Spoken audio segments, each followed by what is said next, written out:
सुप्रभात बहनों, क्लास सप्तम।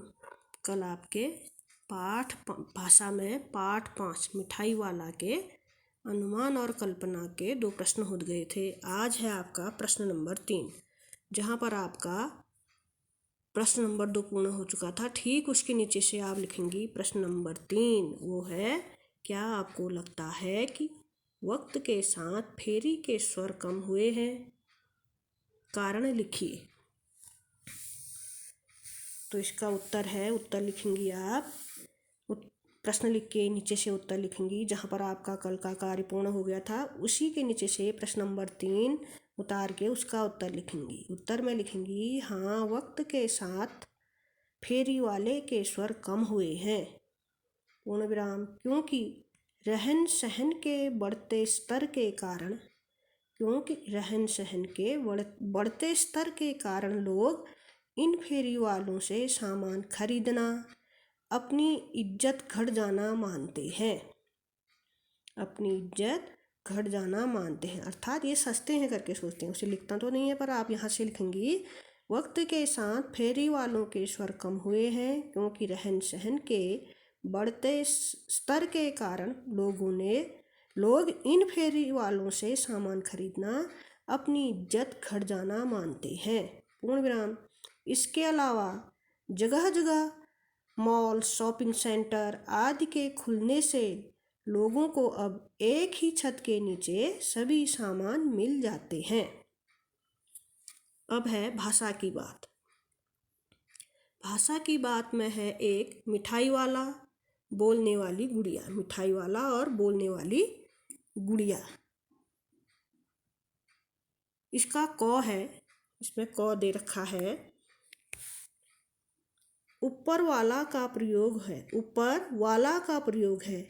अब बताइए कि वाला के पहले आने वाला शब्द संज्ञा, सर्वनाम, विशेषण आदि में से क्या है? क। भाषा की बात का प्रश्न उतारेंगे, फिर क खंड भी उतार के उसका उत्तर लिखेंगी। उत्तर में लिखेंगी, वाला से पहले आने वाला शब्द संज्ञा और क्रिया के हैं। जैसे मिठाई वाला दे रखा है ना, मिठाई क्या हो गया? संज्ञा, और क्रिया भी है। तो उत्तर में लिखेंगी, वाला से पहले आने वाला शब्द संज्ञा और क्रिया के हैं। मिठाई संज्ञा, बोलना क्रिया। मिठाई वाला, जैसे मिठाई संज्ञा है, बोलना क्या हो गया? क्रिया। अब ख है, ऊपर लिखे वाक्यांशों में इनका क्या प्रयोग है? ख को भी उतारेंगी, इसका फिर लिखेंगी, ऊपर लिखे वाक्यांशों में इसका क्या प्रयोग है? तो इसका उत्तर भी लिखेंगी आप। उत्तर में लिखेंगी इसके, मिठाई शब्द संज्ञा है, जब वाला शब्द उसमें जुड़ता है तो शब्द बनता है। मिठाई शब्द संज्ञा है, जब वाला शब्द उसमें जुड़ता है तो शब्द बनता है। जैसे मिठाई वाला, जिसका अर्थ है मिठाई बेचने वाला व्यक्ति। ठीक हो गया, पूर्ण विराम। अगले लाइन में लिखेंगी इसी में, बोलना शब्द में वाली प्रत्यय जोड़कर बोलने वाली गुड़िया भी है ना बगल में, तो नीचे लाइन से लिखेंगे आप, बोलना शब्द में वाली प्रत्यय जोड़कर बोलने वाली शब्द बनता है। इसका प्रयोग गुड़िया संज्ञा के पहले विशेषण के तौर पर हुआ है। इसका प्रयोग गुड़िया संज्ञा के पहले विशेषण के तौर पर हुआ है। ठीक हो गया। अब है इसी में प्रश्न नंबर 2। प्रश्न नंबर 2 है, अच्छा, मुझे ज़्यादा वक्त नहीं, जल्दी से 2 ठो निकाल दो। ठो आ रहा है ना एक शब्द, जल्दी से ठो निकाल दो।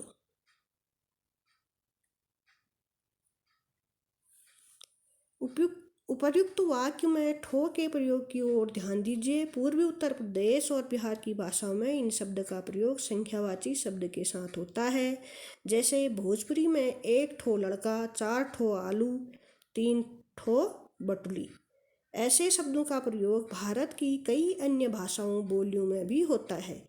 कक्षा में पता कीजिए कि किस किस की भाषा बोलने में ऐसा है। इस पर सामूहिक बातचीत कीजिए। इस पर सामूहिक बातचीत कीजिए। अर्थात ये ठोस शब्द का क्या अर्थ है, कहाँ कहाँ इसका प्रयोग होता है, तो इसका उत्तर मैं आप लिख देंगे। उत्तर में थोड़ा सा बता देती हूँ। बिहार झारखंड की हिंदी, बिहार झारखंड की हिंदी, बंगाल की बंगला तथा असम की, बिहार और झारखंड की हिंदी कौमा बंगाल की बंगला तथा असम की असमिया भाषा में भी ठो का प्रयोग किया जाता है। अब है प्रश्न नंबर 3। इसमें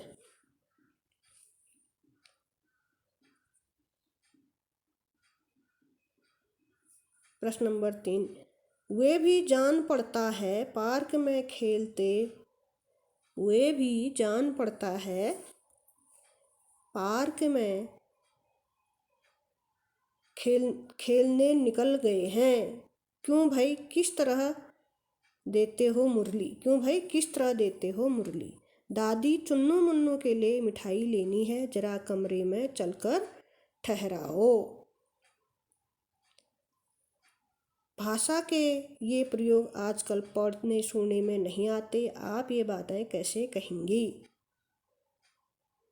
तो इसका भी उत्तर लिख देंगी। प्रश्न है, प्रश्न को उतारने के बाद उत्तर में लिखेंगी, लगता है कि वे पार्क में खेलने चले गए हैं। जैसे वे भी जान पड़ता है पार्क में खेलने निकल गए हैं, तो आप इसका उत्तर में लिखेंगी, लगता है कि वे पार्क में खेलने चले गए हैं। सही वाक्य है ये। फिर दूसरा वाक्य बनाएंगी, भैया यह मुरली कितने की है। ऊपर पूछा गया है क्यों भाई किस तरह देते हो मुरली, तो इसका सही वाक्य हो गया, भैया यह मुरली कितने की है। फिर है तीसरा वाक्य, दीदी चुन्नू मुन्नू के लिए मिठाई लेनी है। ऊपर वाक्य दे रखा है, दादी चुन्नू मुन्नू के लिए मिठाई लेनी है, जरा कमरे में चलकर ठहराओ। तो आप इसका सही वाक्य लिखेंगी, दादी चुन्नू मुन्नू के लिए मिठाई लेनी है, जरा मिठाई वाले को कमरे में बुलाओ, जरा मिठाई वाले को कमरे में बुलाओ। ठीक हो गया। अब है कुछ करने को, कुछ करने को। इस प्रश्न को पहला प्रश्न पढ़ेंगी, इसे करने की आवश्यकता नहीं है। दूसरा प्रश्न भी करने की आवश्यकता नहीं है। अब इसमें है प्रश्न नंबर 3। जो ऊपर के प्रश्न हैं उनको आप पढ़ के समझ लेना कि पूछा क्या गया है इसमें और करना क्या है। ठीक हो गया। अब प्रश्न नंबर 3 है, इसमें अपनी कल्पना की मदद से मिठाई वाले का चित्र शब्दों के माध्यम से बनाइए। अपनी कल्पना की मदद से मिठाई वाले का चित्र शब्दों के माध्यम से बनाइए। अर्थात जो मिठाई वाला है वो किस तरह का है उसके बारे में आपको लिखना है। तो इसका उत्तर मैं बता देती हूँ। इसका उत्तर लिखना है, मधुर स्वर में गाता, कौमा लंबा, कौमा पतला, कौमा गोरा, कौमा भूरी भूरी आँखें, सिर पर टोकरी रखे, मुरली बजाता हुआ, पैरों में चप्पल, तन पर कुर्ता पजामा पहने, तन पर कुर्ता पजामा पहने, कंधे पर अंगोछा रखे, सिर पर साफा पहने, बच्चों से घिरा, खट्टी मीठी गोलियां बेचता मिठाई वाला। आ रहा है ना समझ में। इसको लिख देना है, इसकी मदद से